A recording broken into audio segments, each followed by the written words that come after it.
حينما تقول لهم كرة القدم المغربية يقول لك ليس هناك لاعبين في الدوري المغربي. أنا اليوم أتساءل، هل هؤلاء يلعبون في الدوري المغربي؟ هذا المنتخب من خلال هذا الأداء ومن خلال هذا التأهل هو إعادة الاعتبار للبطولة المغربية، إعادة الاعتبار للاعبي البطولة المغربية المهمشين المنسيين في بطولة لا تهتم بها لا الجامعة ولا العصبة ولا الإعلام ولا الصحافة ولا أي شيء. مهدي الحرار أليس هذا حارس عملاق؟ بالله عليكم قولوا لي، أليس له مكان في فرق محترفة وفي أوروبا؟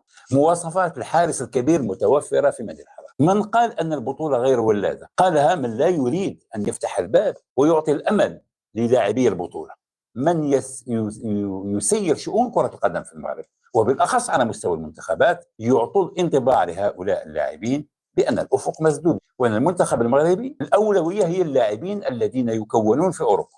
على حساب من؟ على حساب قدرات اللاعبين المحليين. اليوم تحية لهؤلاء اللاعبين وتحية للمدرب الذي يعرف كيف يوظف إمكانيات اللاعبين.